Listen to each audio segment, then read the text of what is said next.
Welcome to the Micheaux Mission. 2 men, 1 podcast. Every black film ever made. My name is Len, aka Len, and as always, I'm joined by my partner. Hey, this is Vincent Williams. And this is the 500th episode of the Micheaux Mission, coming your way on YouTube, Apple, Spotify, wherever you find podcasts. Hello, missionaries. Good evening, one and all. And thanks to each and every one of you who has joined us from the beginning or wherever along the way on this mission that you have joined us.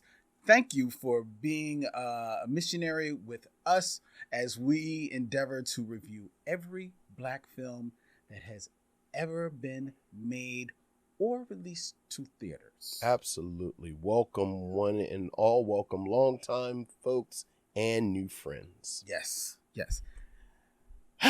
How's it feel to be at 500? Man, congratulations. Congratulations. Look at you, got a T Public shirt from way back. Got to rock the gang colors. Nice. I wish I had thought to wear the Micheaux colors. I did not. I'm sorry. Mm-hmm. But well, welcome and thank you for joining. Yes, thank you for joining us as well. All right, so tonight we have a very special show for you. We do. Because, hey, it's not often that you do a podcast reaches 500 episodes. Mm-hmm. So we felt that we needed to do something special and dig deep into the crates and even underneath the crates, as it were, to unlock the secret vaults of Walt Disney. Yeah. As we dig into the year of 1946 and the once released, but since hidden, Song of the South. The Song of the South. Yes, that is the film that we have unearthed for you. Yeah, really looking forward. This is a fascinating film. It's one of those, I mean, obviously we're going to talk about it, but I have to say, I think Porgy and Bess is the best example of what I'm about to say, but oftentimes we have talked about these films that the story behind the film. Yeah, it's even more. Like you can talk about that and not even talk about the film. Yeah. And this is certainly one of those. Definitely. Do you remember, and real quick, just a little bit of housekeeping for those who are watching us on YouTube or even just listening to the show, because I think it is audible on the show. And I've gotten a couple of comments about this, so okay. I'm going to address it. Yes, we do have a fan going on here at Anga Studios because it's the summer. It is. And it is hot. So rather than just sitting here looking like 2 melted men, we have a slight fan going off in the background. Sure. To keep us cool. Okay. All right. There you go. All right, Roger. Now you got it. Mm-hmm. Roger wanted to know. All right, Roger. So Roger knows. Speaking of Song of the South, do you remember seeing this film from when you were younger? Well, and not to bleed into the review, what I realize is that I've never actually seen this film. I've seen the clips, the animated that clips they chopped up and would put on the Wonderful World of Disney. Yeah. So yeah, I actually in rewatching this, I believe I saw this film once. Right. I definitely, and I don't know where you saw it. Well, it was reissued at one time. Right, but then. It was quickly taken off the market. Good, like Blink. Yeah, it's Blink. And you miss it. But it was, if you think about it, it was reissued in the 80s. Mm-hmm. And what was also very ubiquitous in the 80s? Knockoff video cassettes. Right. Because you're saying it was reissued in the 80s, but I think by 86, I think 86 is the year it's gone. No, yes. So you had a window, right? And then as you said, you might have the knockoff. Yeah, and I saw it either somewhere along those lines, or to be fair, it was released in the theaters, I believe, in the 60s or 70s at one time. I thought we'll get into that. Right. I think I may even have a recollection of seeing it in a theater. Right. Like a matinee. Because my mother and father were good on taking me and my sister to the drive-in where there would be 3 or 4 movies. Right. But again, there was a very small window. Very small window. I think the thing that is one of the many things that is fascinating about the development of this film was that there were internal conversations at Disney about it all along from the very beginning, which dates back to 1946. Yeah, well, 46 is when it comes out, but Right. these debates started when this movie was in pre-production in the 30s. Right. So even when, I think 1980 is when you're talking about it was a double, like there was even then some push and pull. And as we've said, it was like, I will go so far as to say, and I didn't look into it on this granular level, you may have had more opportunity than me because Philadelphia is a bigger market. Exactly. Like, I don't know if they were releasing it in that Cleveland, widely. Cincinnati, Tulsa, Oklahoma, Yeah. Baltimore. Right. Which, again, kind of speaks to this real tension about this movie.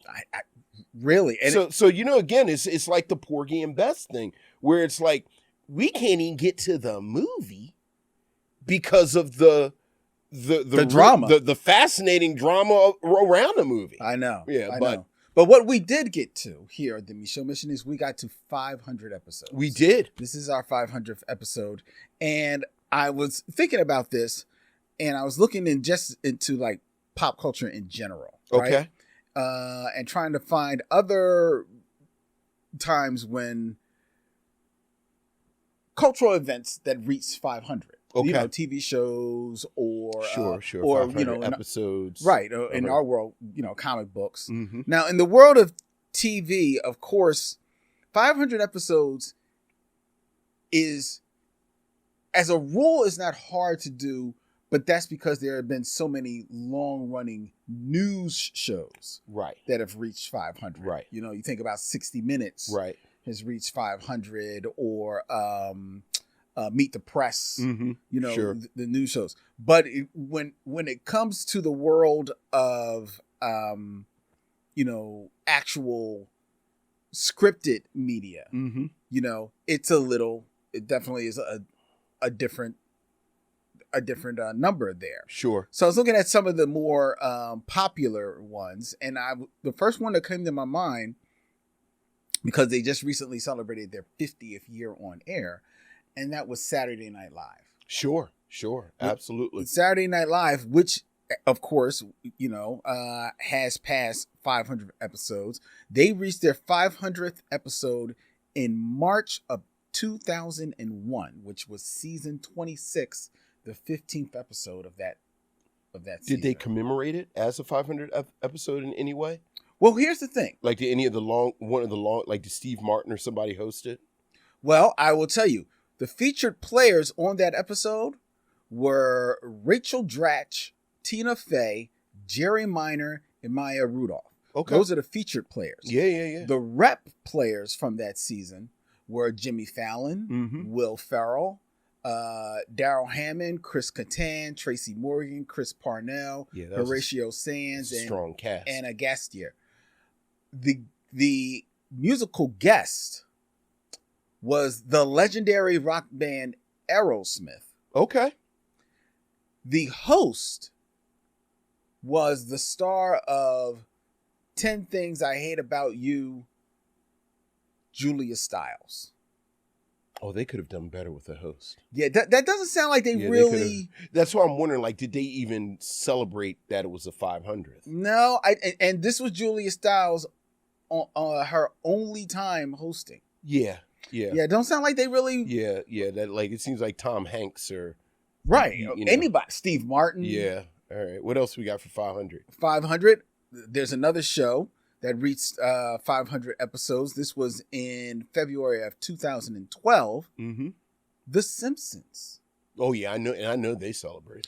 And their 500th episode was titled At Long Last Leave. In the milestone episode, the family discovers that Springfield has secretly voted to banish them, leading them to move to an off-the-grid wasteland called the Outlands. Okay. All right. And actually, this featured among recurring guest stars Kelsey Grammer of as course. Sideshow Bob. Sideshow Bob, of course. And Jackie Mason as Hyman Krostowski. Okay. So it's a Sideshow Bob episode. WikiLeaks founder Julian Assange. Okay. Actually guessed as himself. Yeah. On that episode. Yeah. Yeah. Krusty the Clown has one of my favorite random jokes of all time. At some point, I think he's at a court hearing trying to go on parole or probation, and he says that he's not obsessed with Bart, and he has a tattoo that says "Die Bart Die." Oh, but and he says, well, actually, it's just German, right? For the Bart the. I remember that. And it's just one of those stupid jokes that, Kelsey Grammer's delivery, but yeah, the Bart the. Yeah. In the one last one from the world of scripted media. Okay. In 2021, Law and Order SVU reached their 500th episode. Yeah. In season 23, the episode was titled The 500th Episode. Okay.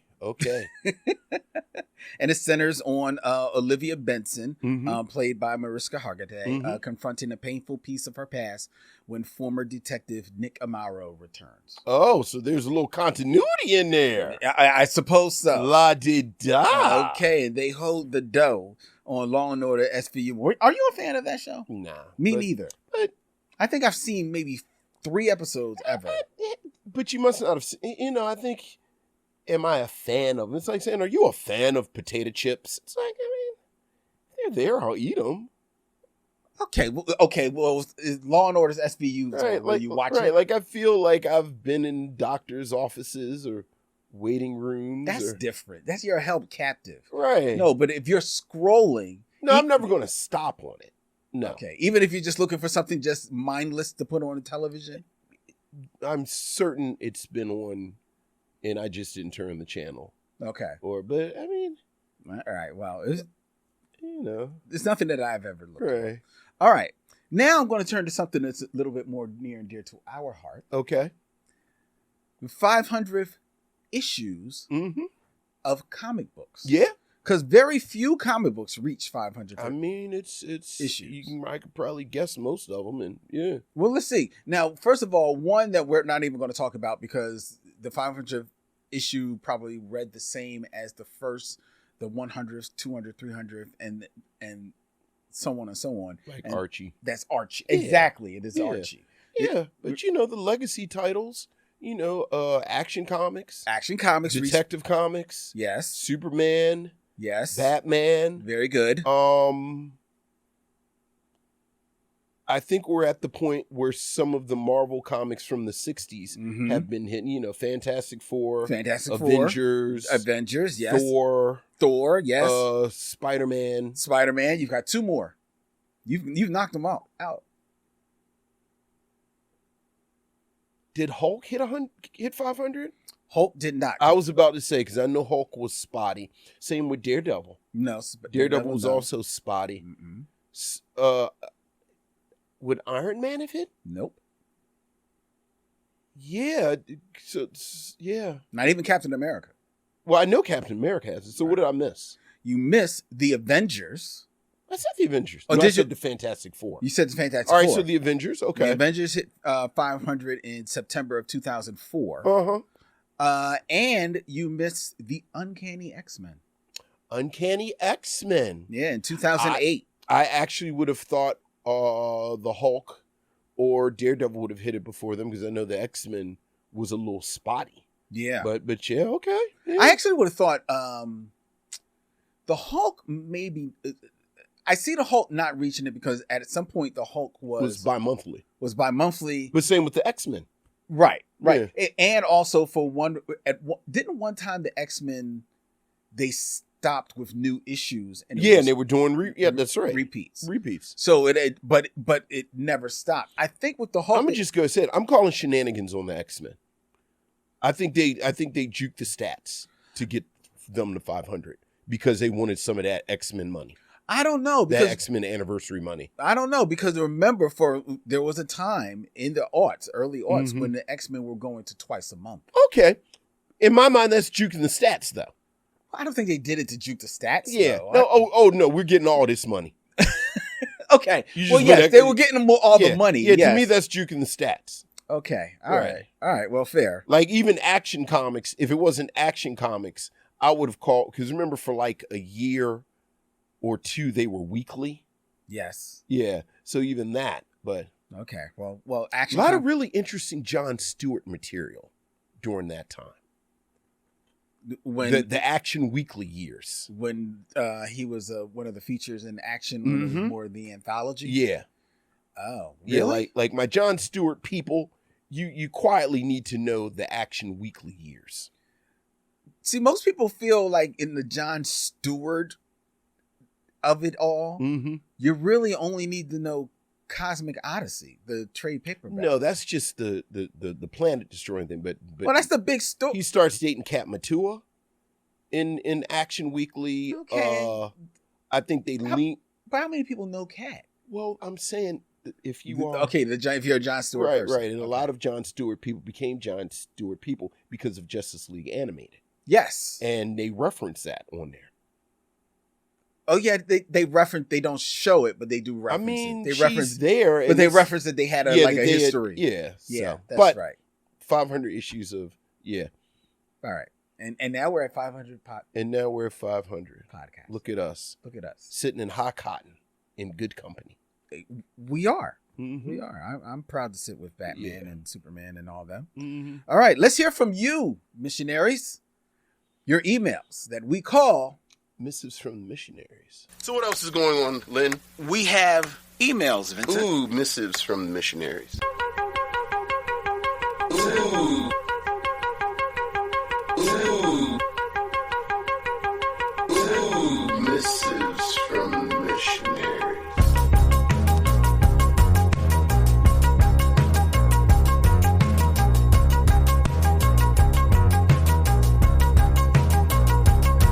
We have an email, Vincent, from Michael Lockett. Hey, Michael. Len, Vince, fellow missionaries, I hit the film lottery with y'all this week. Lord, it was good like peach cobbler at a family reunion. I know that's right. Oh, boy.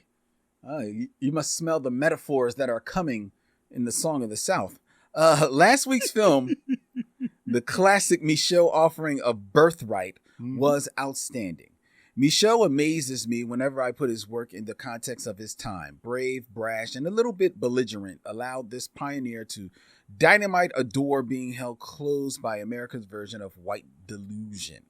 It's amazing how Micheaux's quality continued to elevate despite the animosity towards his work and growing fame. Had the version I saw included the complete movie, I would have put this one as his best work I've seen. Every black person of the diaspora should see his work, and I agree, his life story would be an outstanding limited series. The Wayback Machine dropped me off with you two as you critiqued Get on the Bus. This Spike Lee classic. Would you throw classic around Get on the Bus? I mean, how many films can you have that you can call classic? How many films? What do you mean? Like if you have a filmmaker and you say, oh, that's one of his classic films. Like, how many films would you put under classic for a filmmaker before you start saying, oh, well, that's just one of his movies? I don't know. Right. Because I think once you leave the golden period, which I think ends Jungle Fever, Mo Better Blues, I think Get on the Bus is what I always call that moment where I say Spike Lee gets his second wind. And I think of his second wind films. Oh, wait a minute. You saying the golden period is from Mo Better Blues. From She's Gotta Have It. I'm saying it ends. Okay. Right. Because I think so is well, isn't it Malcolm X after Mo Better Blues? Right. So She's Gotta Have It, School Days, Do the Right Thing, Mo Better Blues, Malcolm X, Jungle Fever. Okay. I think those 6 are bulletproof. Okay. And then you move into, it gets a little shaky during that crook, but then I think he gets his second wind. Like Get on the Bus, Clockers,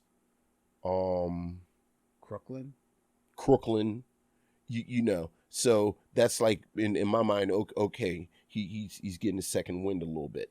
And I love Clockers, I love Crooklyn. I think of those three, Get on the Bus might be the best. I think Get on the Bus is so the best. You know, I don't know if I would put it as a classic, but it's good Spike Lee. So you know, I do like Get on the Bus. All right. Mm-hmm. Anyway, Mike continues. This Spike Lee classic I had only seen once before. This rewatch, due to my more mature eyes, was magnificent. I saw more nuance and more context than I remembered. Spike was truly in his bag. The thing he likes to do in his movies, this structure allowed him to do it seamlessly. Obviously, having that stellar cast helped infinitely. This movie made me feel good about a time that I remembered fondly. If I had been able to go to the march, I would have had to take the same trek from the West Coast to DC. And a quick question for you too. Last week, talking about one-hit wonders, I think Len brought up Kwame.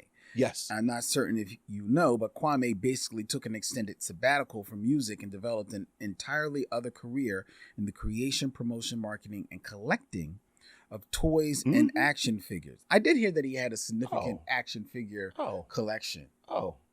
First of all, I saw him at Comic-Con when I went to San Diego 10 years ago. Okay. And Kwame's as a guest or just wandering around. Okay. Kwame's Toy Tuesday is one of my favorite features on Instagram. Okay. Yeah, like he knows ball. Like he a real dude. Okay. Yeah. Cool. What former singer or musician, Michael asks, has made the most successful career jump not related to music? Personally, he answers, I go first to Will Smith, as most folks know him as an actor. Jazzy Jeff and the Fresh Prince are lost to history for those who did not grow up with it. All the best, Michael Lockett. Well, first of all, would you say that, and maybe you would know this more than me, as far as staying in the world of Kwame, did he actually change his career to be more a focus of his, his geekery? Yeah, I think the geekery part isn't a career. I think he's sort of stumbled into this space where now he's been able to monetize it in the past 2 or 3 years. But I know he was a producer, right? For years. I did know. So that. As far as someone like business, I forgot what his qualifier was. We're not talking about actors. Well, he's talking about, he got to be talking about actors because he first goes to Will Smith. But he said, but makes the most successful career jump that's not related to music. I mean, if we're not talking about Will Smith, you got to be talking about Queen Latifah. I mean, if you're using Will Smith as a barometer, then yes. The next is probably Queen Latifah, LL Cool J. Queen Latifah and LL, yeah. I think you could. Ice-T, you were just talking about SUV. Ice-T, Method Man. SVU. Method Man, right, but even Method Man isn't as much as everyone we've named already. No, but he definitely has made don't that have move. To make no more music again. Now, the person I would say, though, the first one that comes to my mind, I'm not going to say Jay-Z, even though I know he's a capitalist and everything, because so much of his other stuff is still music. Man, it is still music. But the first person I would actually say is... I mean, Rihanna. Yeah, she definitely... Yeah, Rihanna. Yeah. Venti? Not Venti. Yeah, Fendi. Yeah, Fendi. That's a good one. You're right. Yeah, Rihanna. between the makeup and the underwear. Yeah. Yeah. I would also say 50 Cent. 50 Cent? I mean, and he has made the leap from music to acting to like business. Now he's behind the scenes. Yeah. Yeah. I mean, he's strongly behind the scenes. He's like Thug Tyler Perry. Right. Yeah. And it can argue he makes better product.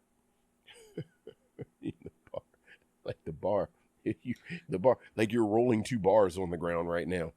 True. Yes. But I would make the argument stuff is it. I agree with you. It tracks that it's better. I agree with you that the Power stuff is better than Tyler Perry. I agree with you.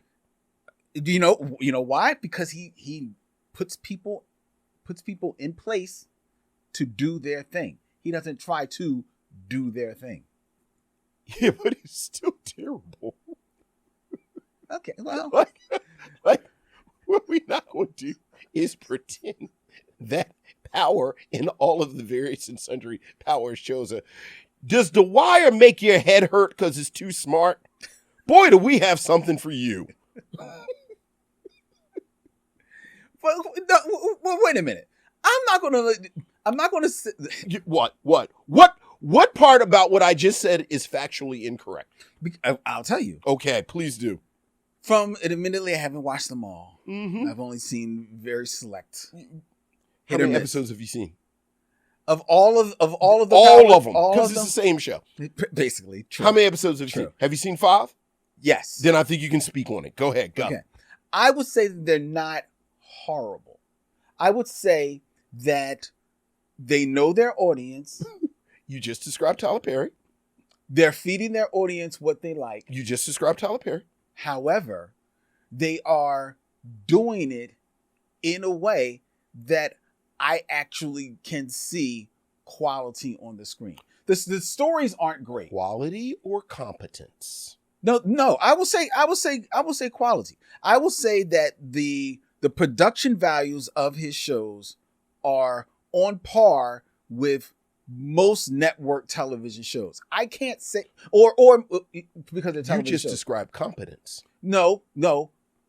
Tyler Perry, for the most part, is competent. I don't think. No, he's not. No. The lighting is terrible. The costuming is terrible. The scripts are terrible. Well, the acting is terrible. Like, it's terrible. Okay, all right, you're right. Because like, all of that is true. All of that is true. These are people in the union. These are people who know how stuff works. It is competent. Well, I would say you said quality. Because I would say that the Power shows that I have seen, that I would say that there may be let's say a notch or two above competent. Okay? What's competent then? If Tyler Perry's, if do you agree with me? You know what? Do you agree with my argument about Tyler Perry being competent? I'll tell you because we just talked about it. From what I have seen. Okay. And people are you going to say Law and Order? Yes. Okay. So Law and Order is the baseline. Yes. Bam. You and I are together. Are you saying production-wise, Power is better than Law and Order? I would say as far as their production value is on scale with most of the Law and Order that I've watched. So in other words, yes, it's competent. Well, no, I don't, but that's competent. You just described the most meat and potatoes, meatloaf, churn them out. You know, okay, again, fair, it's fair, competent. but that still puts it above Tyler Perry. You and I have never debated whether it was that. Well, you called him the Tyler Perry of these shows, and I didn't want to defame it with that name. I wanted to give him at least his look. due. You know somebody that I know people get all sensitive about Power. Look, you like a shitty show. Just claim it. I don't know. No, I don't. No, I don't mean you. I'm talking to people who like Power. Because let's be clear, this is not my first time having this conversation. Power is for people that The Wire makes you pay too much attention. That's who Power's for. I don't. I like them 10, 15 minutes every 2 episodes on The Wire where they shooting at each other and it's drug dealer stuff. All this metaphors and talking about how everything is interconnected and I got it. And nope. I like Ghost and Tommy and his drugs and drug dealing. And I got to deal with the drugs. Like, I'll even say this. People who watch Power want to say it's Snowfall. Now, Snowfall... It's not Snowfall. Snowfall was a quality cut yes. above. I don't think Snowfall was as good as The Wire. Not at all. But This was a quality. It aspired to yes, that. Yes. But Power? Come on, it doesn't. man. The Power We're not going to play this game with Power. Well, I'm not playing a game. Right. No. We're not going to use a Q word with Power at all. Okay. And it's actors on Power that I love. And I respect the fact that Power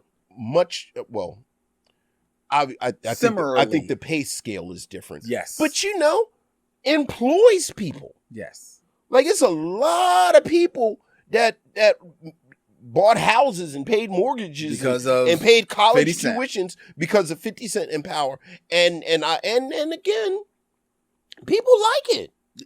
I mean, yes. Like people love like it's got a universe. It's 5011 Oh, Ghost son is a drug dealer. Ooh, how they was drug dealing in the past. And, there's some drug dealers over there. Ooh, the white boy's a drug dealer. Let's have a show about the white boy, what he was doing. Like, it's all drug dealing. It's Power of the South. Right. They drug dealing in the South. It's underwater drug dealing. Scuba diving, drug dealing. Aqua Power. Right, Aqua Power. We sure do like these drug dealing shows.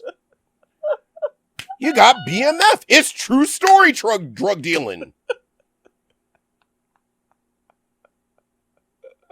It's all interconnected. The gods will not save you. And Freeman is doing this stuff. And this is a tomb. And he's running his hand over the nails and noticing that these are new nails and these are old nails. And you actually see him figure out how Marlowe is hiding the body, but there's no words involved. Like no one actually says it. I know. That's so good. That makes my head hurt. All that thinking is hard for me. I like Power.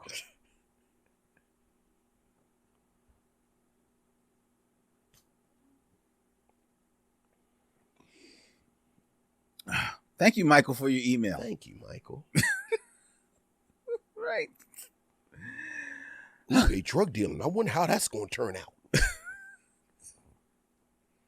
Well, let's continue. Like, don't nobody know no karate?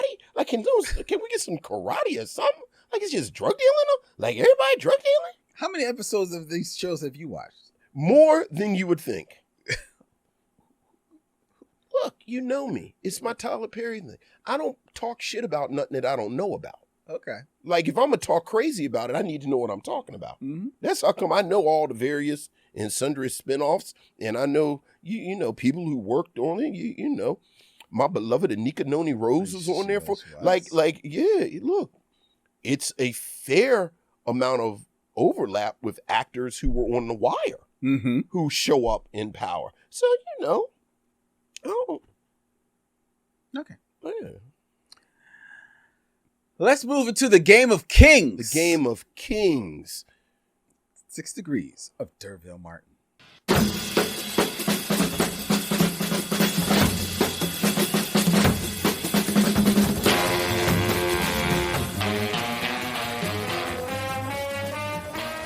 All right, Vincent, 6 Degrees of D'Urville Martin. When I give you two actors and you have 6 films or less to connect them to, D'Urville Martin. D'Urville Martin. A man who should have had his own universe. Young D'Urville Martin, spin-off D'Urville Martin. The white boy who hang out with D'Urville Martin, he gets a show. Real life D'Urville Martin. His mustache gets a show. Starring the son of the real life dude who's on it, which was confusing and meta. But go ahead. Yes. Mm-hmm. There's no theme for tonight. Okay. But this is a very special edition of the D'Urville Martin game. It is? Because I'm not giving you 2 actors. Okay. I'm only giving you 1 actor. Okay. That is 1 actor that you need to connect to D'Urville Martin. Okay. And that actor is one of the stars, loosely, of 1946's Song of the South.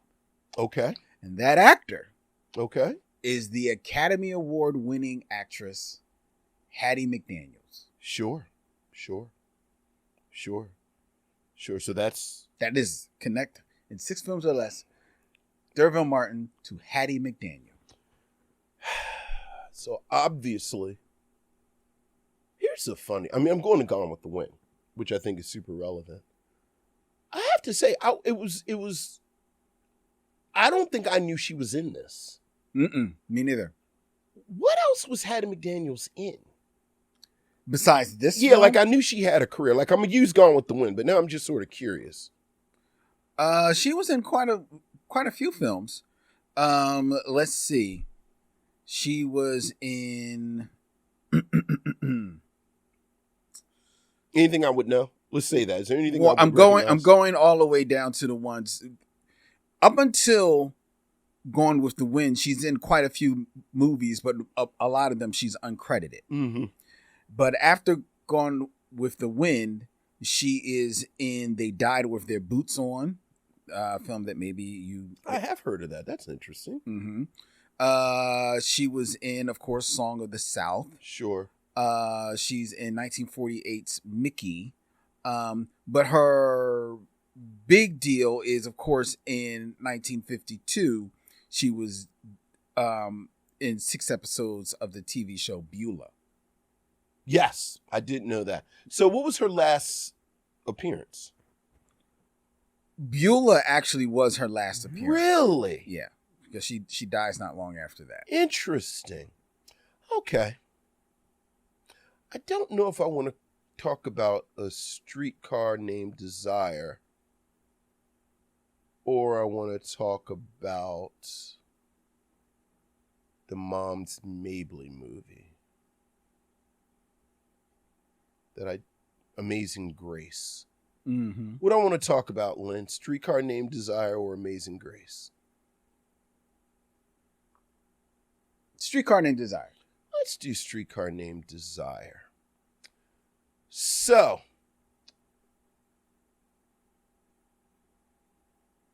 D'Urville Martin. Oh, well, you know what? We'll do both of them, actually.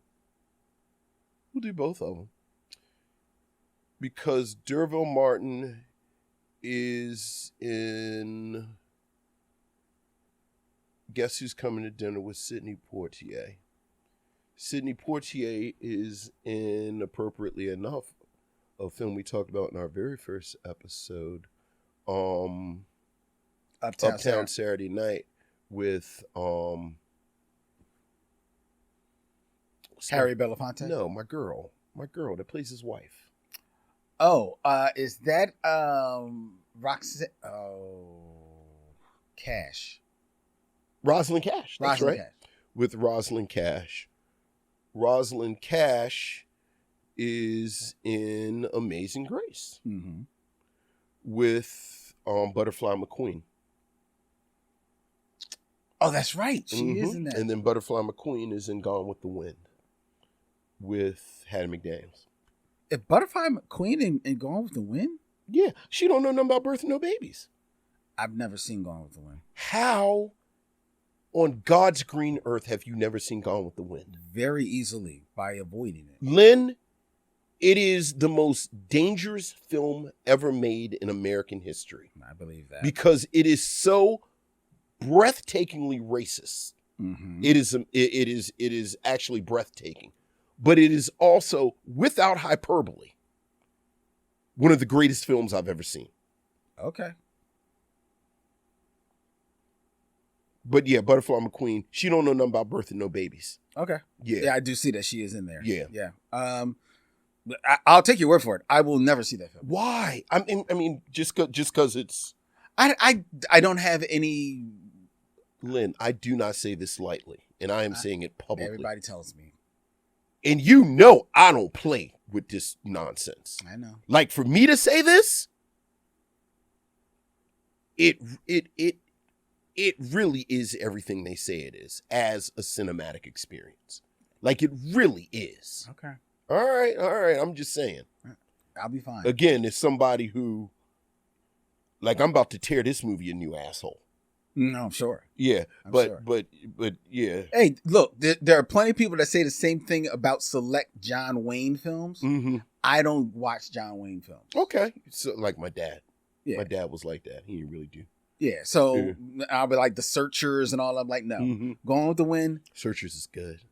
So I hear. Yeah, but all And right. look, John Wayne is in a movie, Rio Bravo, which I love, with my beloved Dean Martin. But You just act like you ain't there. I've watched it. I've watched it enough Sure. that I've seen it. Sure. And now I don't ever have to see it again. Sure. No.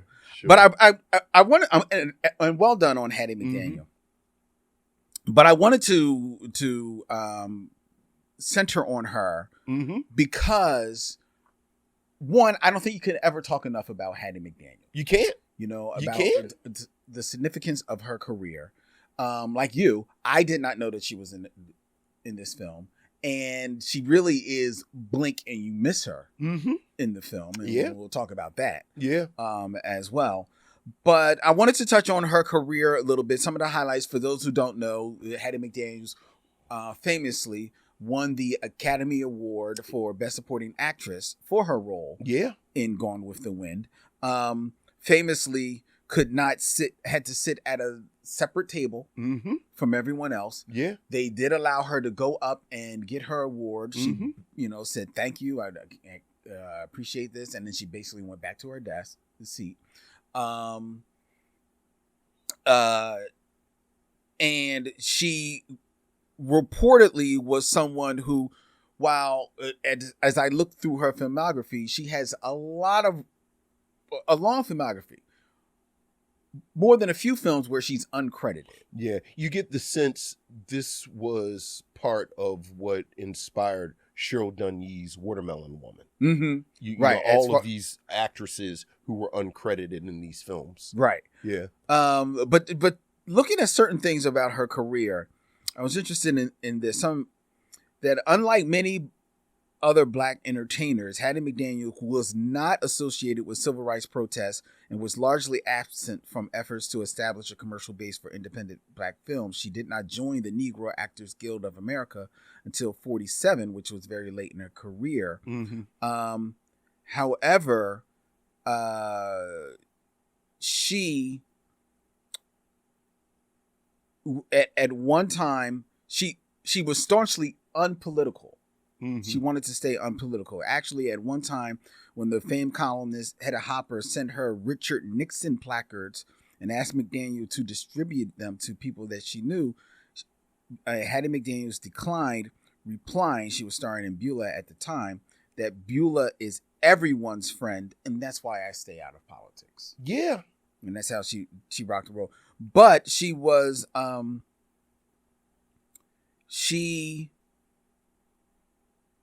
was one of the forebearers in 1938. I thought this was an interesting story. Hattie McDaniel, along with Ethel Waters and Louise Beavers, two other actresses we've talked about here on the Micheaux Mission, moved into a colonial mansion on the 24th Street of the West Adams Heights neighborhood in West Adams, California. The tract was laid out in 1902 when many of its early residents were required to sign a restrictive covenant. Amongst requirements such as building first-class residence, the residents also prohibited them from selling or leasing their property to people of color. But by the mid-30s, most of these restrictions had expired, making the space for non-Caucasian residents such as Hattie McDaniel and the others.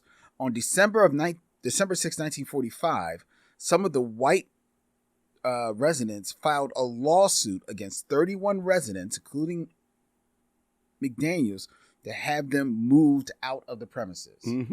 The judge in the case, Thurman Clark, left the courtroom to see the disputed neighborhood and threw the case out the following day, saying that it is time that members of the Negro race are accorded without reservations or evasions the full rights guaranteed them under the 14th Amendment to the federal Constitution.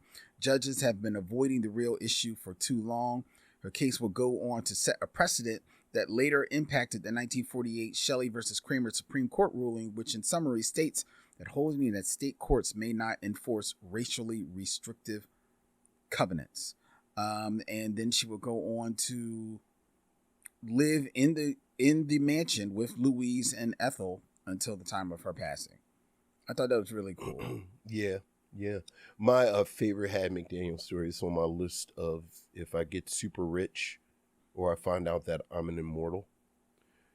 She gave her Academy Award to Howard University. And then during some uprisings and protest. It went missing. It went missing.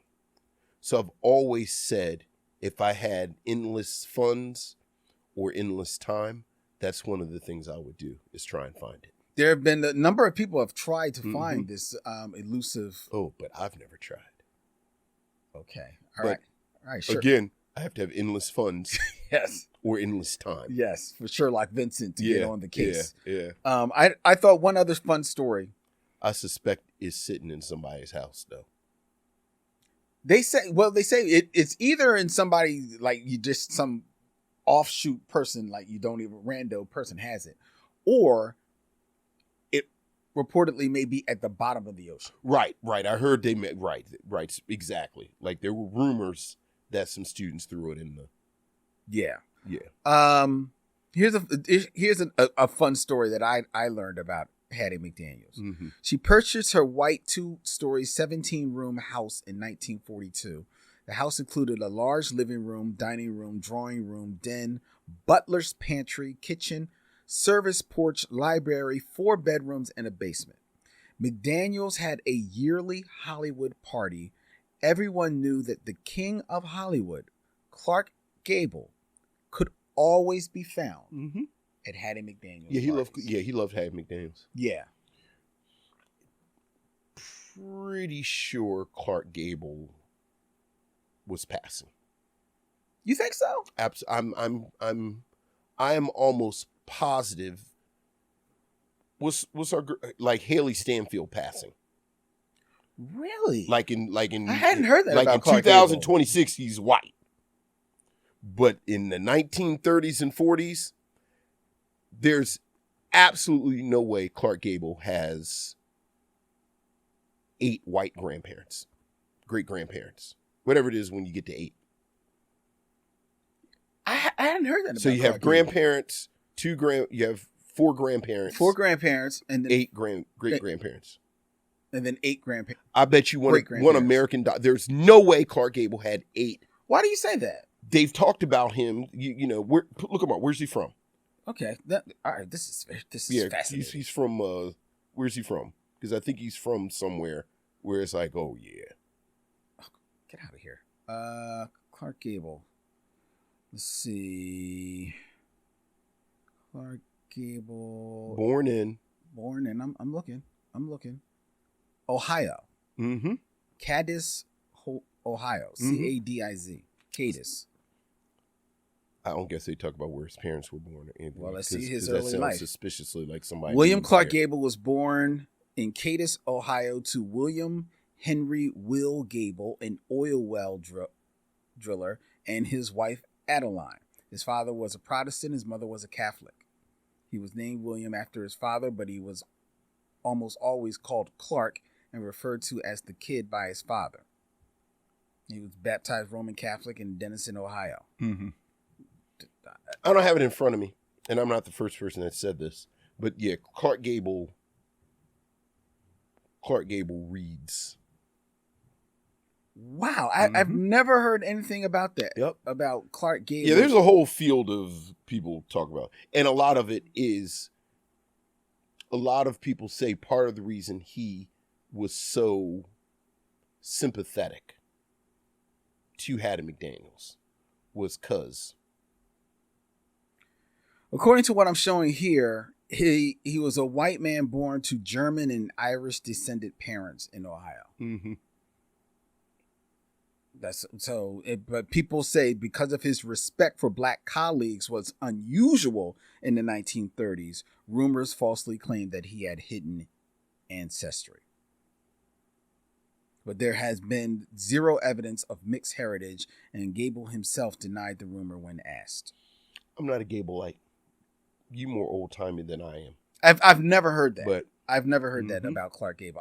I have now. I will say, I have heard only good things about Clark Gable. I knew about his friendship with Hattie McDaniels. I knew about his respect for like everybody and the respect in which he was held. Sure. And I also tragically know that his life was never the same after he lost his wife, Carol Lombard, died in an airplane crash. And that he was like, he still worked, but he more or less was a shell of himself. Sure. After that, that's the Clark Gable story that I know. Okay. You know, but I thank you for. I don't mind talking about old timey movies. I know you don't, because once you got to Carol Lombard, I just said, all right, well, just let him. That's my fault. That's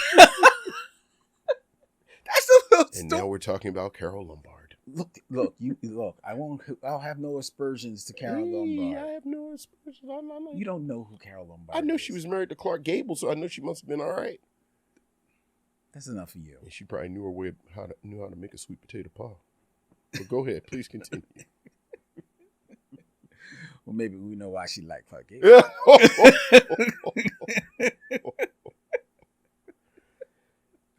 That's why Earl Flynn never stood a chance. Oh no! All right. Well, the fun has stopped. It is now time for us to. I'm about to have a lot of fun. It is now time for us to turn our attention to 1946's The Song of the South. Here we go. Song of the South, a 1946 American musical film directed by Harvey Foster and Wilfred Jackson, produced by Walt Disney, released by RKO Radio Pictures, based on the Uncle Remus stories as adapted by Joel Chandler Harris, stars James Baskett in his final and most famous film role, and features the voices of Johnny Lee Baskett as well as Nick Stewart. This live-action animated amalgamation takes place in the state of Georgia during the Reconstruction era, and follows 7-year-old Johnny, who is visiting his grandmother's plantation for an extended stay.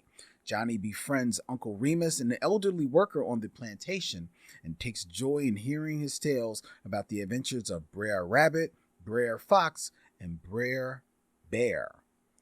Johnny learns from the stories how to cope with the challenges he experiences while living on the plantation.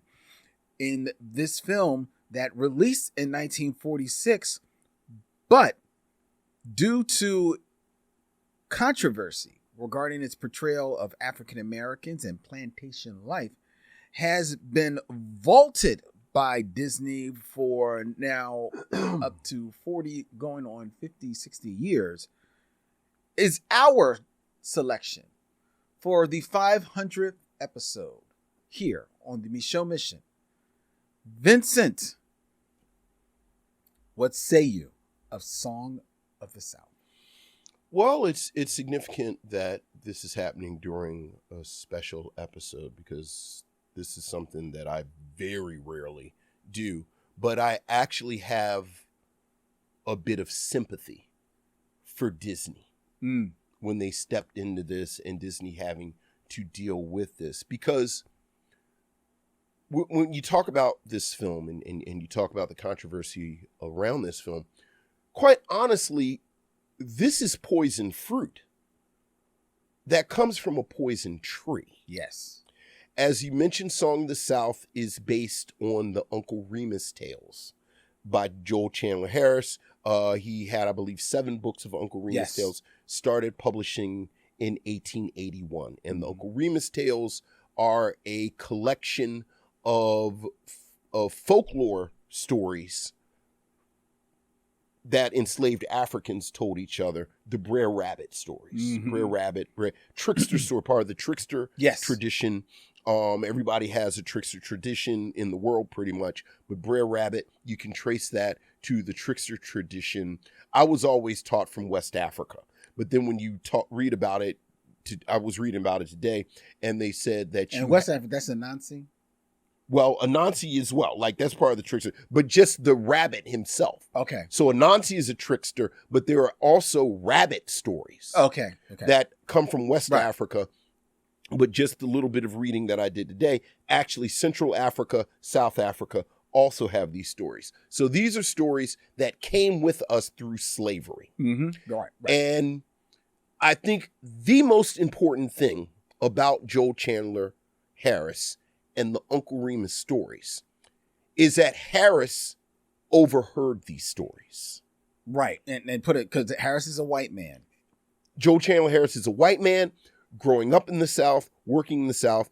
Joel Chandler Harris said he heard these stories and put them in this collection. Mm-hmm. And I think right there is something that you really do have to unpack. Yes. Yeah, because reckon with that. The Brer Rabbit stories, the trickster stories, are about outsmarting an oppressor when you are not as strong. The trickster stories, the Brer Rabbit stories rather, are commentary against slavery and against those in power. And these are stories that enslaved Africans told each other, primarily adults. Yes. Told children. And these were tools for survival.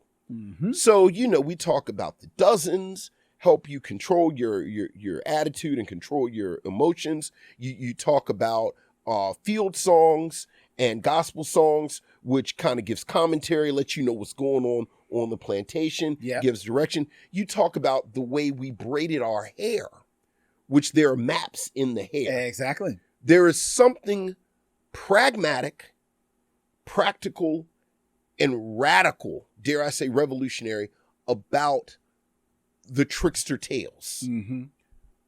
This is a moment where I wish we had music so that I could stop the music for effect. The Brer Rabbit tales were not meant for white people. That's right. He overheard this. Exactly. And then after he overheard it, he asked them to tell him more, this, that, and the other. And there were a number of people in this moment who collected this folklore. But it's that same dynamic of power. Mm-hmm. Where now I'm telling you a story because I have to. So now I'm going to nip and tuck it. I'm going to do this, that, and the other. And again, this dynamic is really, really dangerous. It makes me think, and this is something that I'm pulling from my head, because I think about it on this show all the time. Bell Hooks wrote an essay critiquing Paris is Burning. We actually talked about it when we watched Paris is Burning. And Bell Hooks said that part of the complication of Paris is Burning is that you had an audience watching this ball culture who did not understand how sacred this space was, did not understand the practices, did not understand what's happening. And the pull quote that I have in my head all the time when you and I watch stuff, she said, if you're not careful, you turn ritual into spectacle. Mm-hmm. So when you and I watch films that center queerness, you and I watch films that are from other parts of the diaspora, I'm always trying to be careful that I don't fall into, ooh, look at the weirdos doing weird stuff. Right.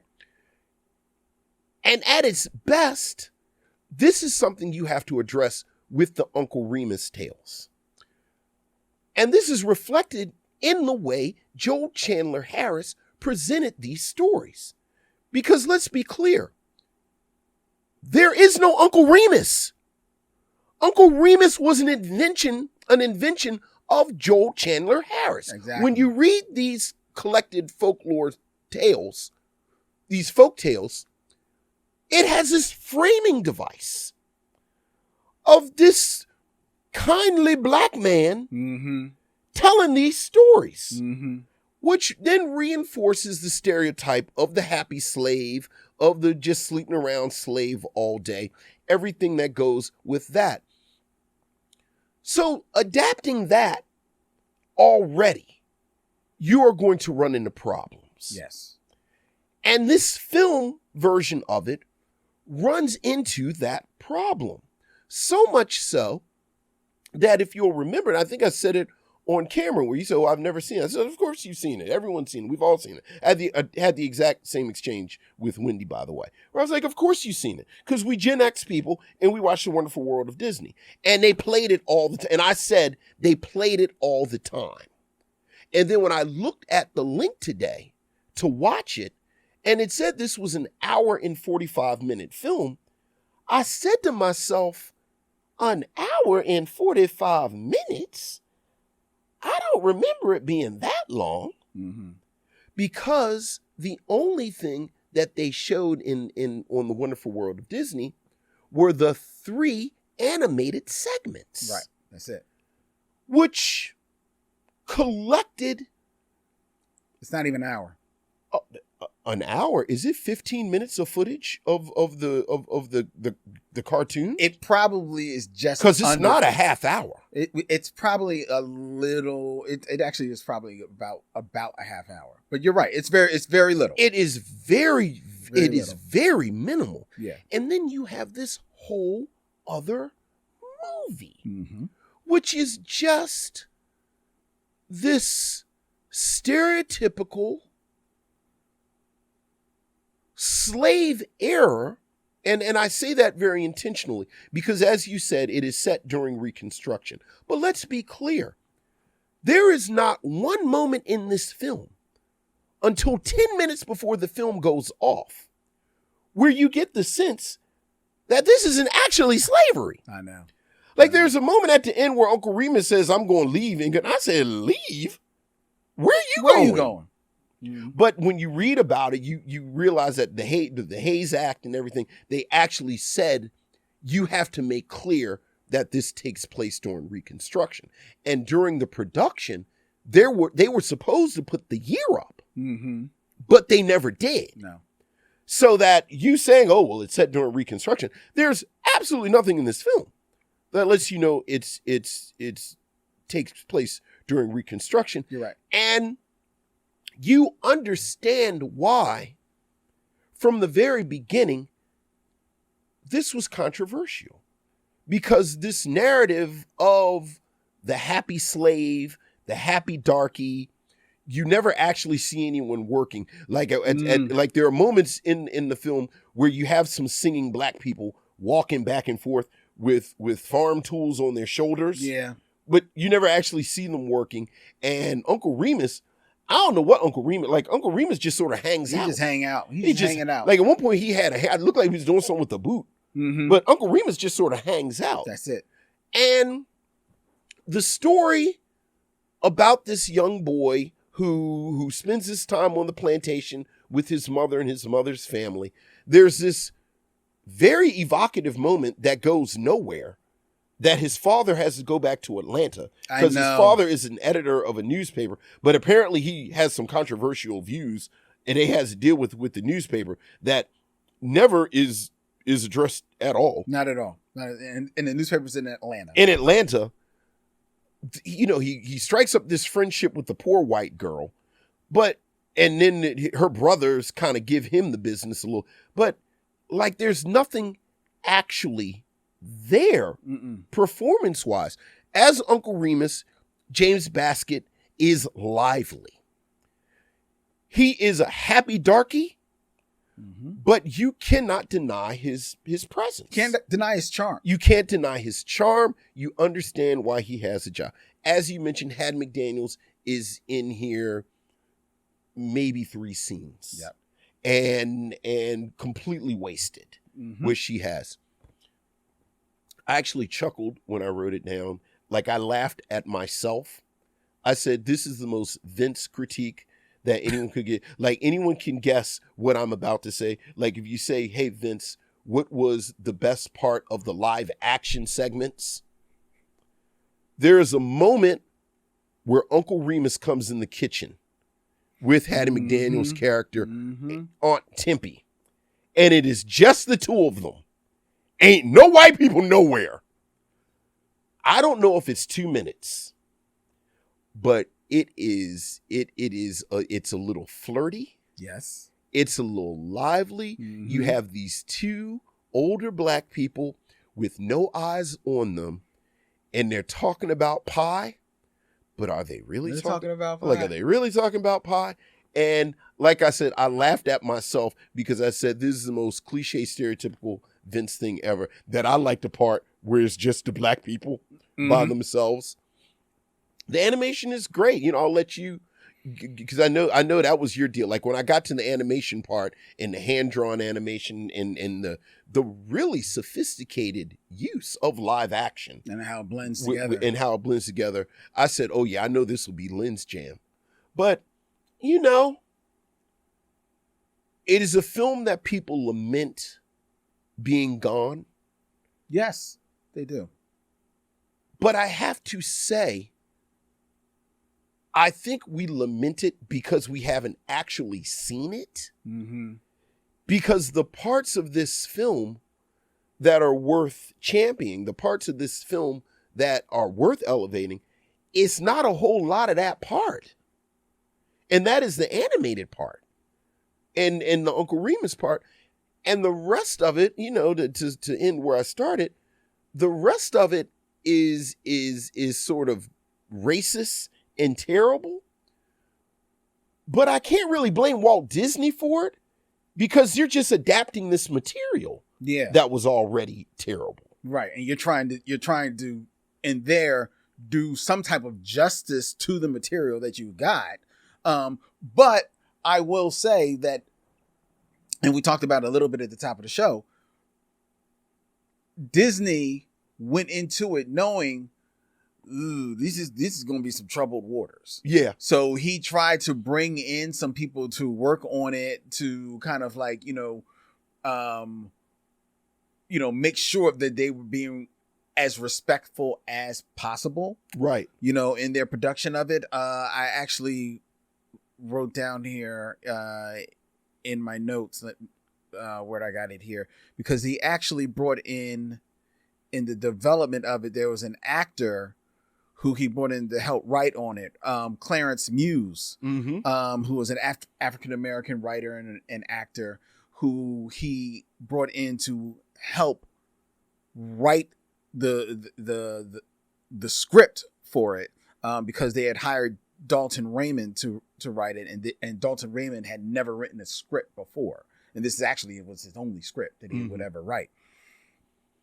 And Clarence Muse, definitely he was the one that kind of like pointed out to them, like, hey, you really need to make sure you are real intentional about where this film is set, how people are spoken of, how the black people are addressed, how black people address the white people. Like, they're not calling them massa, you can call them sir, Mrs., but there has to be at least some acknowledgement that there is no longer any quote unquote ownership going on here.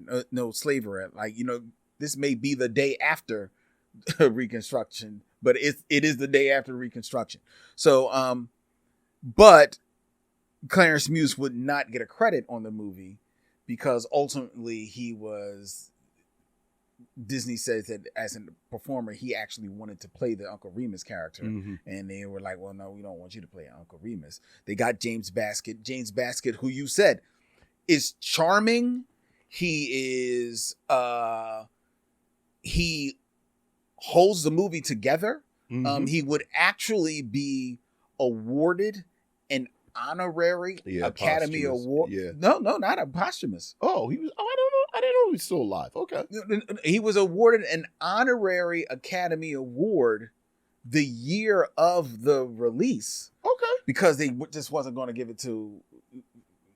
Because you can't deny that he is the lead of the movie, right? Even though he's not the lead of the movie. Sure. So they didn't want to say that he put him in supporting or whatever. So they just gave him some honorary Academy Award because he holds the movie together, and the movie was successful. Yeah. Oh yeah. It was a successful film. But they knew right away what they were getting into. But yeah, man, I don't think that this movie it really is incredible to me. First of all, you left the animation to me, and I'll talk about the animation. The animation is like it's Walt Disney. It's beautiful. Yeah, it is absolutely beautiful. The depictions of Brer Rabbit, the Brer Fox, and Brer Bear, their movements on screen art, dude. I mean, I was like, wow. The fluidity, the gorgeous, the backdrops, the landscapes. You said it. You know, there are moments when Uncle Remus interacts with the animation. You know, whether or not where he's singing zippity doo dah. It's beautiful, dude. There's a moment at the end where they're just flexing at the end, dude, where they actually have animation interacting with a dog. I know, and it is perfect. It is perfect. You might if you missionaries believe that the pinnacle of this type of thing was Who Framed Roger Rabbit, it's only because you haven't seen Song of the South, which was made 40 years before. Man, let me tell you, this was it was so beautiful. And even the voice acting, which admittedly, it because of the stories that they're depicting are in this, faux black dialect. Well, I guess you can't say faux black dialect because James Baskett is doing one of the voices. You can absolutely say, but he didn't write the. That's true, right? Right, because Harris wrote these stories, and that was one of the criticisms of the Joe Chandler Harris. Like, he wrote this crazy patois, where it's like what are you doing that right now? He just basically created himself, right? But in their handling of this Harris patois on screen, it was funny as hell. I enjoyed so much of it. I was like, wow, this is so great. Yes, is it definitely moments where even the animation will cringeworthy? I take you to Brer Rabbit and the Tar Baby. Yes, it gets it.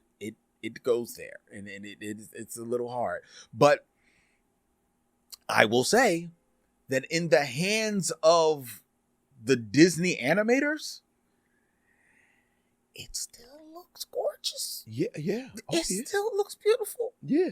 And speaking to the live action, the first thing that I hit old-timey Len, watching it, looking at the credits, the director of photography of this film is Greg Toland. Okay. Greg Toland, who, among the many acclaimed works that he has worked on, is also known as the cinematographer for what many say is arguably the greatest movie of all time, Citizen Kane. Okay. So the live action parts, they look good. Yeah, oh yeah. They look good. It's just what's being depicted on this film. Like the story you said, it is so typical. Did you like any of the performances besides Hattie McDaniels and James Baskett? Yeah. One, I will also, if I didn't say it, I'm like you. I was feeling you. I was in my Vince bag. I could watch a movie of Uncle Remus just walking in and out of that kitchen with Hattie McDaniels. That's all the show would need it to be. It's just in that kitchen. Showing up when some food is ready. Oh my God. First of all, showing up when some food is ready. After Hattie McDaniels is sitting there singing a song, making a pie. I'm not a big fan of fruit pie, but I wanted Hattie's pie. Right. And you got the sense, I don't know if she's singing about pie. Right. What is happening here? And that was before he came on. That's before he came on. And it was such a beautiful moment. Yeah. Such a beautiful moment. And you feel like Hattie McDaniels, like, cause by then she's won her Academy Award. So they got her on here. It's like, we got to justify this rate. Right. We got to give her a little number. Give her a song. Give her something. Yeah. You know what I mean? We got to give her something. Right. So they gave her something. And she did it. She did that work. But no, the rest of the performers, no. I've read where people are like, sucking on the teats of the kids. We don't really knock kid actors here on the Micheaux Mission too much. But what I will say, though, as much as they heralded, gave props to the to the boy Bobby Driscoll, who played Little Johnny. Yeah. I want to throw my flowers to Glenn Leedy, also in his only role, who played Toby, the always around, but apparently to white people, totally invisible black boy, who, though he is good enough to be told to keep your eyes on Johnny and make sure he doesn't get in trouble, who makes sure to go to people and say, hey, Johnny's here, Johnny's there, who goes looking for Johnny, who befriends Johnny. Yeah. But he's not good enough to be a friend to Johnny and be invited to Johnny's birthday party. Right. What? All right, I'm gonna put a pin in that because go ahead. I know you're still talking. Because that is that. I want to talk about the birthday party. Oh, it's go ahead. But I want to throw some flowers to him because in that pretty much thankless role, where he is just basically just being this boy on this plantation. Yeah. Hey, he does work. He's good. Look. There's a moment where he has like a little bit of comedy with a frog. He does that very well, considering that this is his only acting job. Yeah. Oh yeah. I'm gonna give him props. Other than that, everyone else in this film, Luann Patton, who plays Jenny Favors, that's a little girl. She's a young girl. What's she gonna do? She does her thing. The grandmother and the mother, Sally, Ruth Warwick and Lucille Watson, they're playing the roles that they were given. I don't think they're doing anything special with it. They weren't exceptionally annoying. I'll give you that. The father, he's in the beginning. He comes back near the end. He ain't doing nothing. Yeah. So I don't really care about him. Like you said, everyone else in this film, the rest of them pretty much are black people, and they are just the chorus of this film. Yeah. Like they are just there to sing. I'll say a lot of singing donkeys in the background. Yeah. They are as faceless as they can be. Yeah. You're right. You see them either. I guess the implication is that they're sharecroppers. Yeah. But slaves. Because I'm gonna stick with that. No, I hear you. Until the thing goes off. I hear you. But so you see them walking back and forth. You don't see them walking. You don't see them working. You do see them at one time when Johnny ran across a bull. So now everybody's standing outside the house singing songs of savior for the white boy. It's like, wow, this took a turn. So he's gonna get gored by a bull? I know. When they mentioned the bull earlier in the film and kind of set up Chekhov's bull, right? I was like, what is gonna get? I was like, Lord, maybe Uncle Remus will get hit by, like, who's gonna get? I was waiting. Like, certainly they're not gonna have a kid get gored by a bull. I was waiting for that moment to, like, all of a sudden be animated, and because I mean, I guess that's a practical effect because they had the bull chasing the little boy, and the bull was right. He was on the boy's like ass. I was kind of curious how they pulled that off. I know. I mean, I saw how they pulled it off, but like I was waiting. I was seriously waiting for it to be Brer Johnny, just right. knocked up in the air and some shit. But yeah. So all of that is problematic as hell. Like you said, the whole time you're looking at this, especially like you said, when you realize that Uncle Remus is just this character written out of whole cloth. Yeah. From Harris's imagination. Yeah.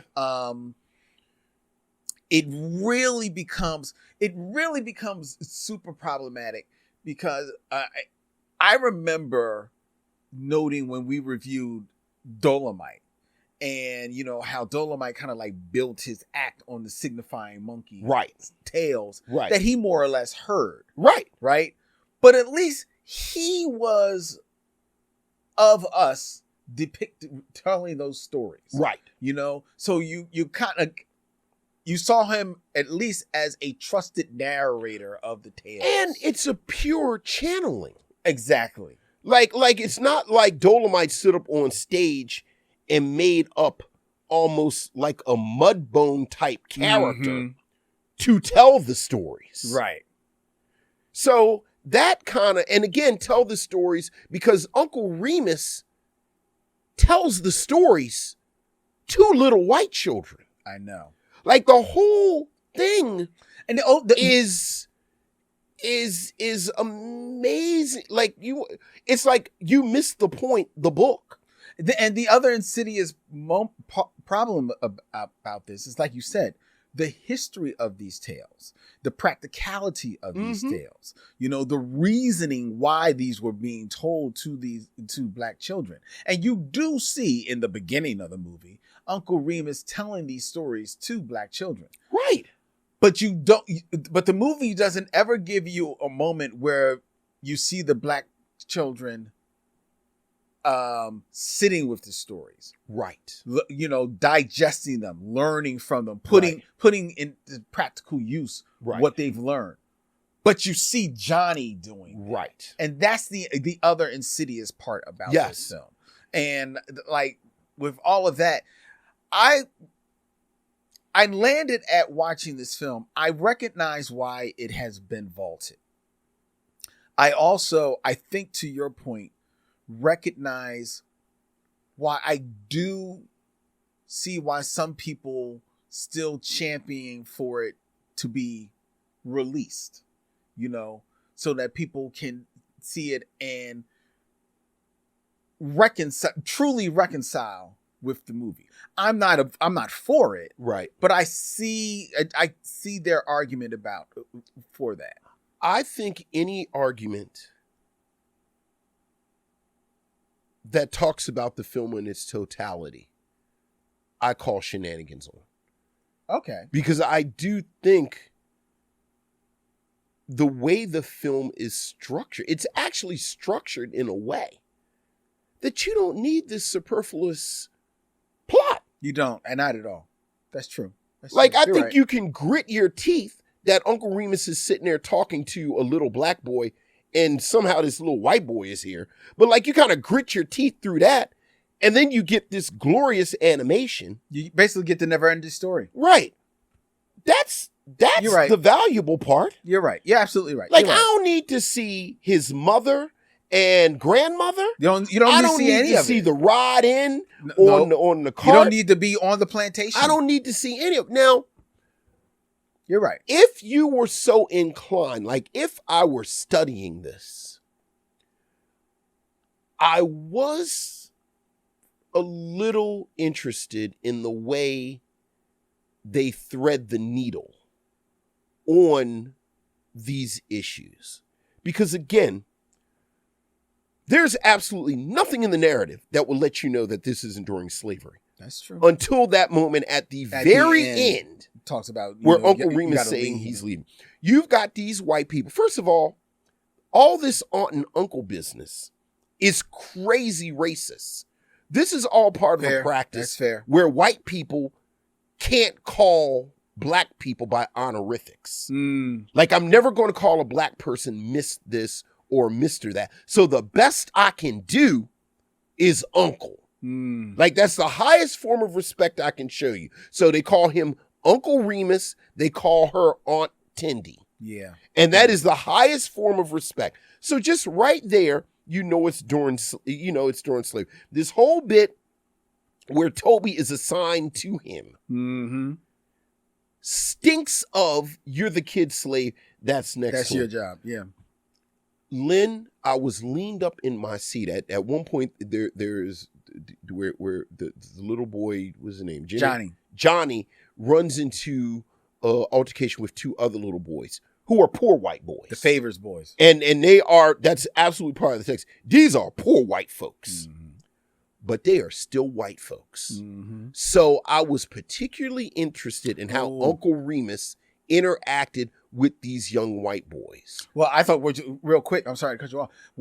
There's a moment when Johnny and Toby see the Favors boys. The Favors boys kind of they're bullies. So they basically walk up on them, and knowingly Toby runs away. Exactly. Yeah. Likewise, Uncle Remus never expresses authority over them. Like what Uncle Remus says is, I'm going to go tell Miss Sally. Yeah. Who is the Johnny's mom. Johnny's mom. But I am not an adult that can have authority over children because I'm black and these are white children. This whole bit with the party, like you said, that Johnny and Toby have been thick as thieves. There's actually a conversation where Johnny's mother says, I want Toby to have friends. I want Johnny to have friends and friends his age. She doesn't even acknowledge Toby. That Toby's a friend. And then they have this party where these kids, and you get the sense these are upper crusty kids too, which then you have this dynamic between Johnny and Jenny, who is an Evers as well. So she's also poor and white. Right. She's a Favors. They're yeah, Favors. She's a Favors. And Johnny's mother is a little like, oh, I mean, I guess, you know, like his grandmother steps in and says she can come. But you can tell Johnny's mother is like, we don't associate with those kind of white people. And then conversely, Jenny's mother is super excited. Yes. That Jenny gets to go to this upper crusty party. So if you have to watch this and you're waiting for the half hour in between the animated segments, that's there too. Yeah. That's there too. But yeah, it is. I made a very vigorous defense of Gone with the Wind about 45 minutes, an hour ago. And I stand by that vigorous defense where I think Gone with the Wind is after Birth of a Nation, the most racist piece of art this country has ever produced. Okay. But I also think it's a great film. Like I would never say you should put Gone with the Wind in a vault. Because you think... I think it's that good. Like, I think you need to know actual history. I think you need to know the history of Margaret Mitchell, who wrote the novel, Gone with the Wind. Like, I think you need to know all of the Gone with the Wind history. Like, at one point, Roger Ebert was an advocate of vaulting this. And a vaulting Song of the South. And his reasoning was because this is for children. And children are impressionable. And children won't understand the propaganda aspect of this. Fair. So in contrast, Gone with the Wind is for adults. Okay. I think if you're a discerning adult, you owe it to yourself to know what you're consuming and this and the other. And it's just that good. Whereas this, outside of the animation, is not that good. Mm-hmm. And it's aimed towards kids, and you don't want to lead them. Okay, I see that argument. I can co-sign on that. Yeah, from that point of view. But very important. You should know about it. Go ahead. Question. To be adjudicated right here on the Micheaux Mission. Okay. On our 500th episode.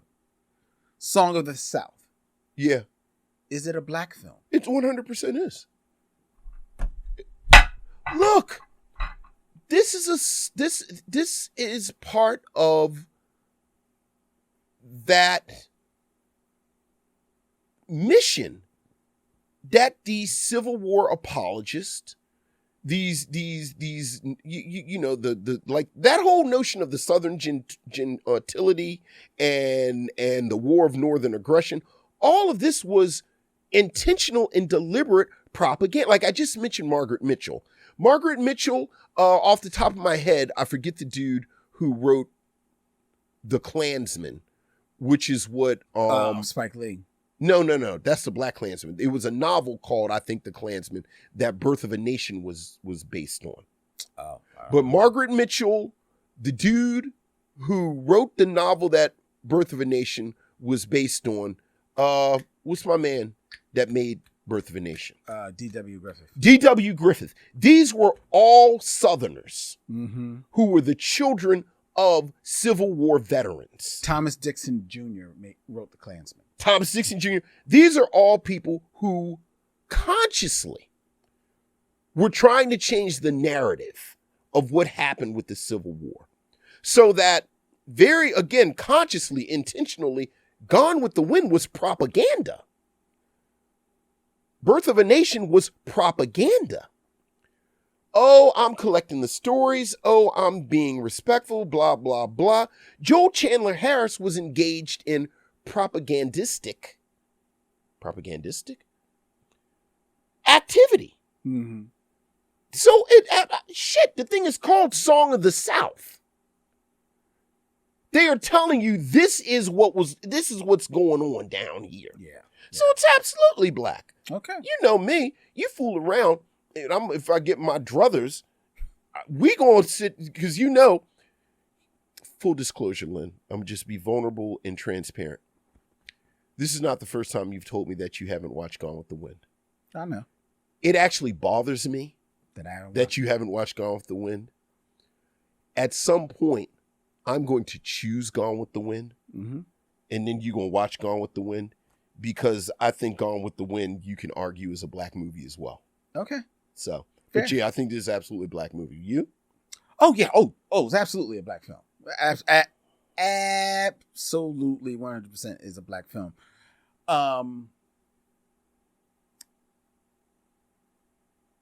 The shame of it is, though, it is a black film. There's a part of me that feels like it's a black film that I want people to see, mm-hmm. but I recognize that you don't need to see it.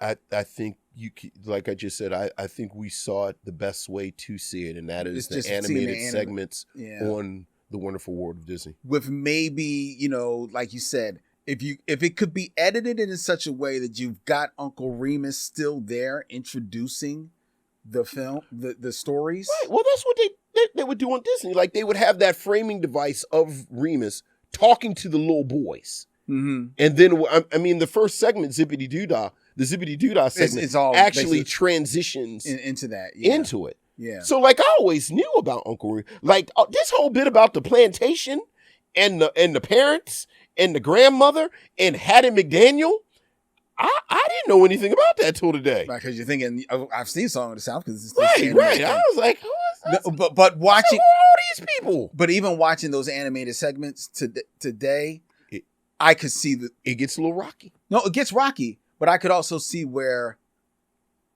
if they wanted to, and maybe they did, and I just don't remember, they could make the cuts and cut him out and still stitch together like the animation. And it being oh my God, I can't believe you're forcing me to say this. I think you need Uncle Remus. No, I think you do. But I wouldn't be surprised if I heard back, like, that they did that. Yeah, I think you lose. I think you lose the power. You lose the power without that animation and live action. No, you do. And again, and so his voice performance and his voice. And I think he does Brer Fox. He does. Who I love Brer Fox. Well, yes. Brer Fox, I loved the patter of his voice. Which is why I really do think he's an underrated actor, mm-hmm. because if you see his performance as Uncle Remus, like you said, the slow, the methodical, the deeper register, right? But then Brer Fox, he got that slick. It's slick. It's like, that's the same actor, yeah. But that's the same actor. It is amazing. It is amazing. Yeah. I will say this. I want to make sure I got this in. If you are interested in folklore, if this interests, Zora Neale Hurston, surprise, is a much better resource. And I think there's a full collection of her findings at this point. But you can start with the classic of Mules and Men from 1935, which is just, I mean, she's sort of in there too, but it's Zora Neale Hurston talking about, I went into this town and then I talked to the dude, and then this is what the dude said, and it's all black people, like, but it's an actual dude, right, talking. It's not, hey there, I'm Uncle Remus and I'm sitting here on the wood pile. Yeah, and it's Zora Neale Hurston. And it's Zora Neale Hurston. Right. So the dialect is so much more, like, you read these Uncle Remus tales and it reads like these people have been hit in the head. It's like you can't even read it hard. I was like, is this how he thinks we talk? The funny thing is I remember that when Disney started putting these characters in their comic books, that they tried to recreate the dialect in the comic books. And I remember reading it like, I don't know what I'm reading here. It was almost like you had to sound it out phonetically to make sense of what you were reading. Look, you said the comics, and I know we're wrapping up, but I think we do have to say for our younger missionaries just how present Song of the South in these characters were. As you just mentioned, they were in comic books. Mm-hmm. Splash Mountain in Disney World. Was a Song of the South ride. I mentioned I had a storybook and a record. Like, I know all the words to all the songs because I had the record and I had the storybook. Like, this was very much one of their IPs. Zippity Doodah is an Academy Award winning song. Yeah. It won the Academy Award. Yeah. So, it is amazing how relatively quickly it got vaulted. I know. It's crazy. But there it is. But I guess the question, though, I guess we haven't really talked about this. Would you recommend it? I recommend the animation. Okay. If you can find the animated pieces, I enjoy them. Recognize them for what they are as far as the stories that they're telling and some of the problematic pieces of it. But I recommend that. I recommend it, like we've both said, to appreciate the performance of James Haskett as Uncle Remus. I recommend that. The movie Song of the South, no, I can't do it. Yeah, same. The exact same. Like if anything, what I recommend is you go on YouTube and find the episodes of The Wonderful World of Disney. There you go. That played the segments. There you go. And then watch the segments. Yeah. Yeah. This did make me curious, though. In I think 2006, there was a direct-to-video movie, The Adventures of Brer Rabbit, voiced by Nick Cannon and also Wayne Brady as Brer Fox. So that made me curious about, and it's an all-black cast in that.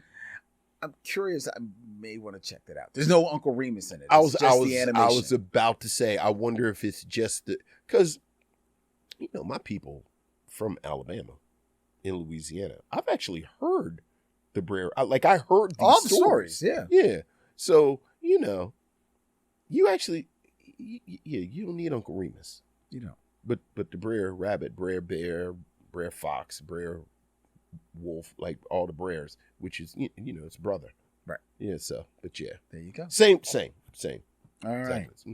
Well, there you go. That is the 500th episode. 500. Of the Micheaux Mission. Go ahead and stretch. Yeah. Take a breath. On to the next. I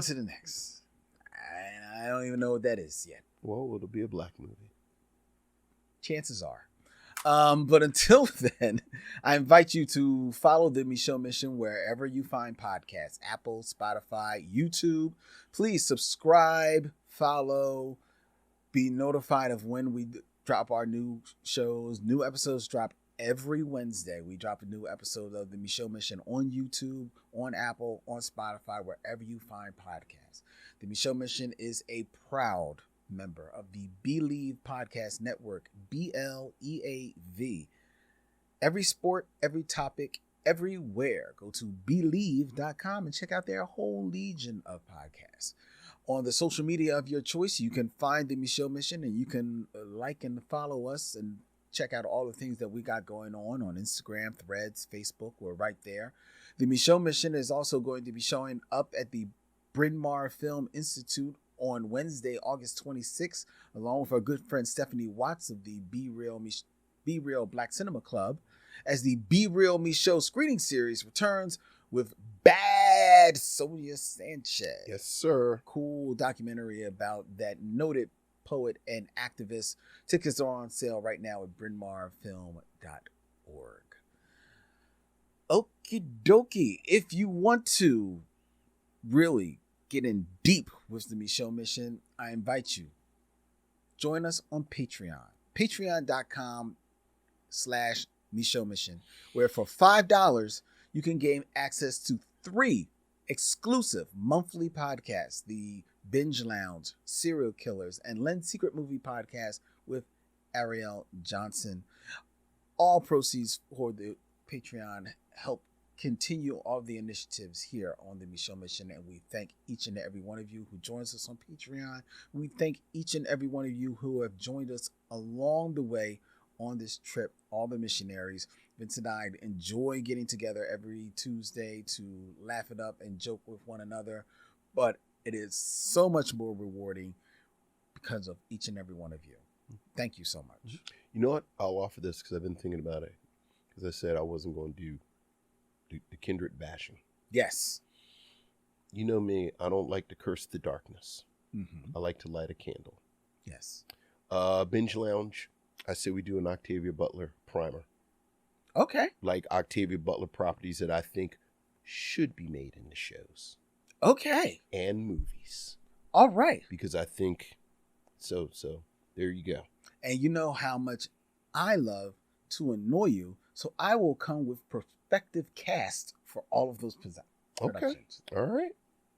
Ooh, this will be fun. So I don't know what we'll do for serial killers. Oh, we'll figure out something. Yes. That is my tribute. That's my tribute. That's your tribute. There you go. But we'll figure out something. Yeah. And we'll figure out what we're going to be doing next week here on the Micheaux Mission. Probably black movie. Probably. Stay tuned. Until then, he's Vincent, I'm Len, and in parting, we say, we'll see you when it's time to meet again. The Micheaux Mission is produced by Len Webb and Vincent Williams. Associate producer is Mo Poplar. Original music provided for the Micheaux Mission by Alexa Gold. Visit Alexa Gold on Bandcamp for more of her melodies. The Micheaux Mission is produced for YouTube at Unga Studio in Philadelphia. The Micheaux Mission is a proud member of the Believe Podcast Network. Every sport, every topic, everywhere. Go to BLEAV.com.